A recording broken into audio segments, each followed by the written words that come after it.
someone who's gone up to the top, definitely being able to manage time, being able to manage tasks, being able to manage how you get to your goal is so important. I'd love to know how you view personal productivity and what are the things that you've learned over time that's maybe against conventional wisdom about what productivity really is. Personal productivity for me is all about effectiveness and very less about efficiency.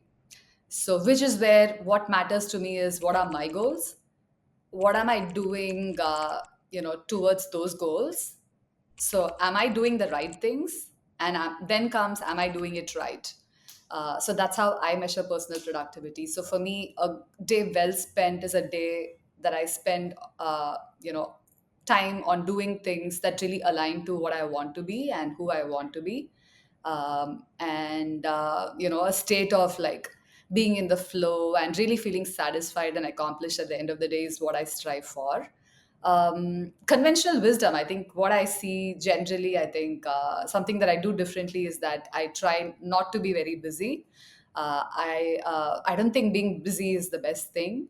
I think it's important to create space for oneself to really reflect, and that is the space where one can you can really be creative. So I think it's very important to create those pockets for of rest, of breaks between the different things we're doing. And a lot of people I see, and even I've been there, I've fallen into activity traps. I'm trying to optimize 100 different things and fit them all into my calendar, and feeling proud of my multitasking abilities.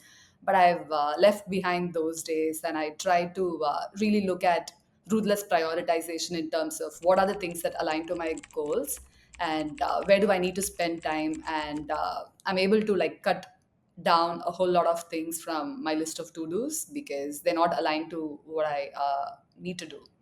So I think that's shifted for me, and it's just made me a lot more satisfied with what I'm accomplishing in a day, and gives me a lot more space to think about things, give things a very different spin, because I get a lot more time to think and experiment and evolve in the process. How do you do something like this when you're earlier on in your career? I remember feeling the pressure of everyone working so hard.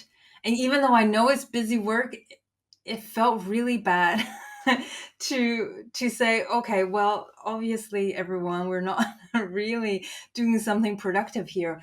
I think the theme you've talked about is definitely know who you are, right? Being able to feel confident enough to do that. But when you're earlier on in your career, what are the steps you can take to protect, let's say, your calendar?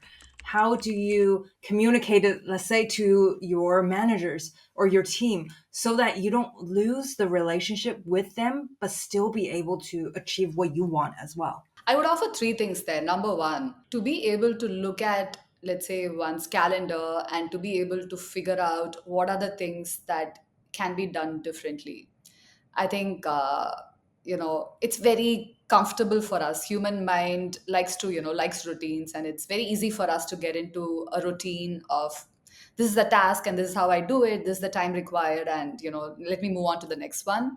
But to be able to zoom out, and I would offer maybe put a check-in time every week to start with, to analyze like where are you spending your time, and what is it aligned towards, and what are you learning, and how is it helping with your career. Have this weekly block, and then do a start stop continue analysis for like 5 minutes, that what do I need to start doing differently, what do I need to stop doing, and what do I need to continue doing.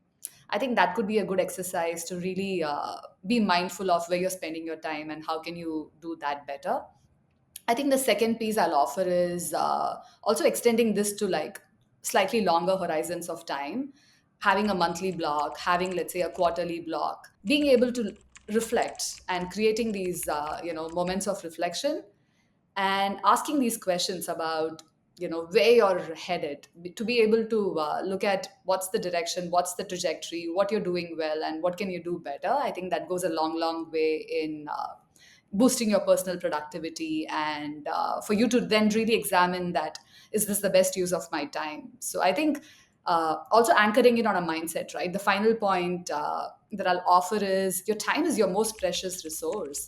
So almost attach an hourly rate to whatever you're doing. So it should be like, my hourly rate, for example, is, let's say, X dollars. So is this particular task worth X dollars? If not, it's not that you can go back to your manager and tell him or her that they should change the type of job you're doing. But you can then, by valuing your own time, it just makes you look at things very differently, and then makes you challenge yourself in terms of how you can do different things or do things differently. One theme that's really strong and really important to take on is think for yourself, right? Not to accept everything that everyone else is piling on you. Even though they do that, how are you going to show up in order to get what you want in the end? That type of proactiveness for me is really crucial and something that we're not taught.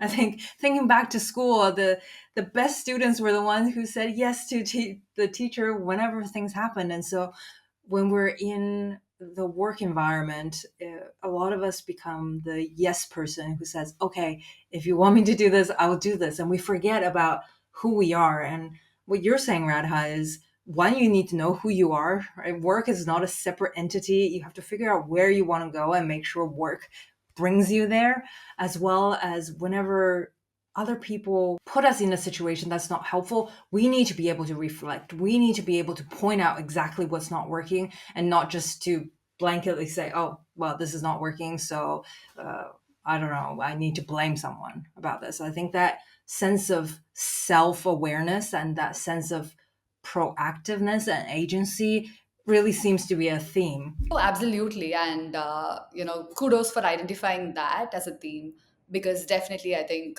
when we start out, see, most of us, we go through our education and then we get into the workforce, and, it's almost like we trying to do our best with whatever we're able to receive from the environment. We're all trying to learn there. But it's important to be able to zoom out and have that confidence, kind of like empower yourself to ask these questions, to value yourself, to not just follow whatever you're being asked to do, but to, and also I think it helps the process, it helps everyone involved. If you're able to, I think, really go back, reflect, and empower yourself to, understand understand things better, to question things, to just identify how can things be improved, and not just follow the instructions blindly, right? And we've all seen that. I think unless somebody challenges the status quo, unless you're able to, like, examine things from a distance, unless you're able to, like, really understand things deeply, things will, I mean, we're just playing a maintenance game which doesn't help things at all. True innovation, like, and creativity is what comes out of, like, this ability to reflect, ability to challenge, ability to take risk.